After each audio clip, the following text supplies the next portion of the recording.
if Deku was the son of Nana Shimura? Part 5. I think I said part 2 last episode when it was part 4. That's my mistake. Sorry, guys. Now, getting into this what if. Izuku had just won the UA Sports Festival, as he would then just go back to his house in the woods, as he would look down on his mother's grave, smiling at it, saying that he won the sports festival in honor of her, as if he made her proud by winning the festival.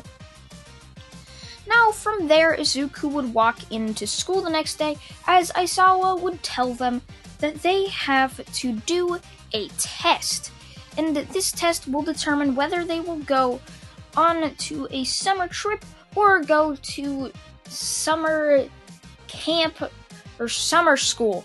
The entire class would just be mad because they'd have to do extra work if they don't pass this test, as 2 weeks would pass. They would all walk into the school the next day, as Aizawa would then give them the schedule of what they will be doing. First, the written exam, and then the hero exam for their finals. They would all very easily pass the written exam, as it would then go on to the final exam. It would be Izuku against Bakugo. Izuku wouldn't be allowed to have his katanas for just a random reason UA installed after seeing Izuku always carrying around his katanas. Now, what they would do is basically it would be put Izuku up with Bakugo against All Might. Izuku would know Bakugo would only slow Izuku down, so he didn't really try to make a plan with him, knowing Bakugo wouldn't really be up to going or teaming with Izuku, as he would want to beat All Might by himself and take pretty much all the glory. Now, Izuku really wouldn't care, as the test would start as they would run into the facility or testing ground, as Izuku would see All Might start running towards them. Izuku would jump out of the way, while Bakugo would rush towards All Might as well, as he would go to send a massive explosion, only to be uppercut right by All Might, sending him flying into the sky. Izuku would use his flying quirk to grab Bakugo and to zoom off towards the exit, which All Might would then see his basically fatal mistake in the test, as Izuku and Bakugo would very easily passing the end of the exit of the testing city, which means they passed. It wasn't a very respectable pass, but sure, it was a pass. Now, from there, a month would pass, as Aizawa would announce for all the students to come into class, as they would be going on a field trip. They would all pile onto a bus, as it would then start driving along the mountainside. From there, Izuku would be looking out of the window as he looked down at the city below. All of a sudden, he hears a massive boom, as if something or a bomb just went off. He would check the city again, only to see a massive mushroom cloud right above the city, as he would just look on in shock. The rest of the class would wonder what the hell that sound was, as they would look towards the city as well to see something that will be unforgettable. The city most of them grew up in, and where UA is pretty much flattened by a bomb of some sort. Aizawa, seeing the situation, would immediately stand up and yell for Mandalay to drive as far away as possible from the city. They do not need or should even be anywhere close to that city, as it's for the benefit of the students to keep them safe. He would then open the bus's doors as he'd jump out and start hopping towards the city, as if to try to go protect somebody there or fight along the heroes that were there as well. Aizawa would get there to see many young hero bodies lying there dead who got hit by the explosion. He would see a couple of heroes fighting some villains that were there close to the wreckage site, which, I mean, the entire city is like a wreck, because a bomb just landed on it. Now from there, Mandalay would drive the students away from the city as far away as possible so they don't have to get caught up in the fire of Heroes vs. Villains and maybe even die. Izuku, of course, would not like this, seeing as All Might might die, as Izuku would go the same route Sawa did. He'd open up the school bus doors, to which Mandalay would try to stop him, but Izuku would already have jumped out. Mandalay knows she can't sacrifice the lives of other students just for one of them, and she let Izuku go. I mean, it was his choice after all, and he is one of the smartest students at A. And now, before I get back into what Izuku does, let's have a quick ad break.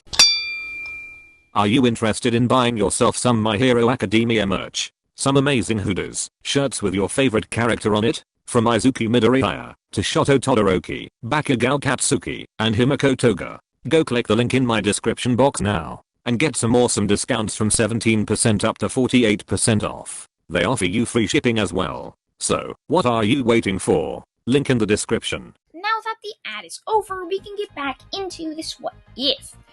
Now that Izuku is out of the bus, he hops from tree to tree. He would eventually get to the ruins of the city as he would see a black portal open up. As out steps two people, a Darth Vader looking person and Tomura Shigaraki, now with his robotic arm. Izuku, of course, would then see All Might jump down as if trying to fight All for One, to which he would then just get punched away, as Izuku would then jump to fight Shigaraki, as All Might would notice Izuku's presence and would yell for Izuku to get out of there, only for Izuku to disagree, saying that he can help All Might. Izuku would get out his sword as he'd go for a slash against Shigaraki, who would only jump back. Shigaraki would then say, it's glad to finally see you again, brother.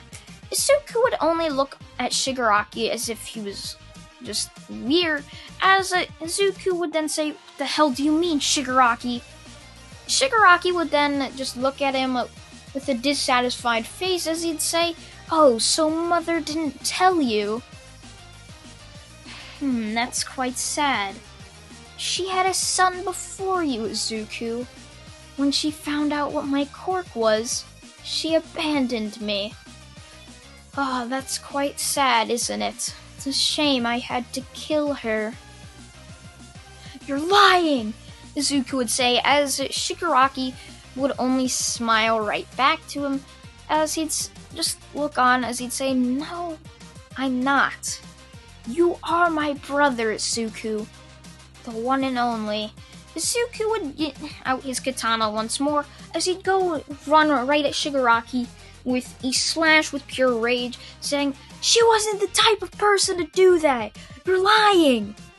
Shigaraki would only just smile even more, as if Izuku was falling into the trap that was happening. Of course, this is what Shigaraki wanted. Shigaraki would then get out a katana of his own, saying, "Trained in this katana art that you've mastered. Let's see where I'm at in skill."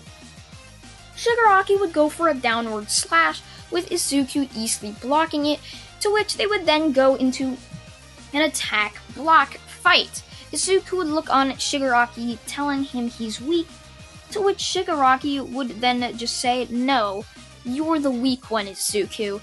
Izuku would wonder what this means, but not really care, as Izuku would go for an upward strike, which would cause Shigaraki to lose his katana, as Izuku would then go down for a strike that could possibly kill Shigaraki. Shigaraki's arm would turn into a metal sword, as it would then block Izuku's attack very easily. Izuku, now feeling pure rage that he couldn't kill somebody that he hurt so much in the USJ, would immediately use his black whip ability, as it would go from his back to his arm and up onto his katana, as Shigaraki's eyes would widen. "No, not that again," he'd say, as Izuku would then slash Shigaraki right across the torso, to which he was barely able to block, as his robotic arm would then crumble into pieces, as Izuku would then slash him from waist down, as Shigaraki would then topple over, as Izuku would look down at Shigaraki, pointing his sword right at him, as he would then say, "Any last words, Shigaraki?" To which Shigaraki would then say, "You just killed your last family member. How does that feel?" As Izuku would then plunge his sword right into the skull of Shigaraki, as he wouldn't let Shigaraki's words hurt him.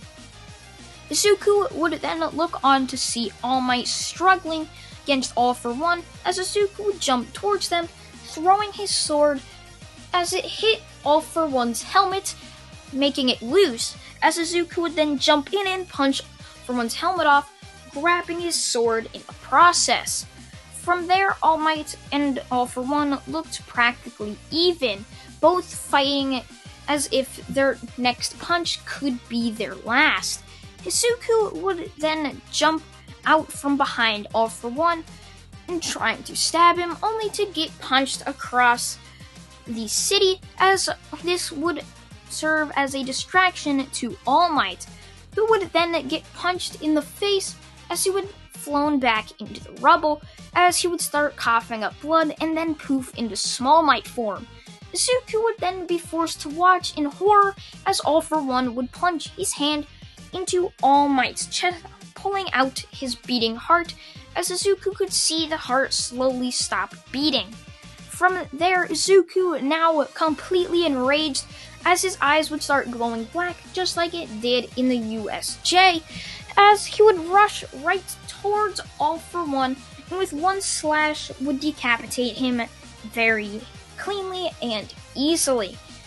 And that's where I'm going to leave it off, guys. I hope you guys did enjoy What If Deku Was the Son of Nana Shimura Part 5. I'd also like to thank the editor, Duplicity, for editing this video. I thank you all for watching once again, and goodbye.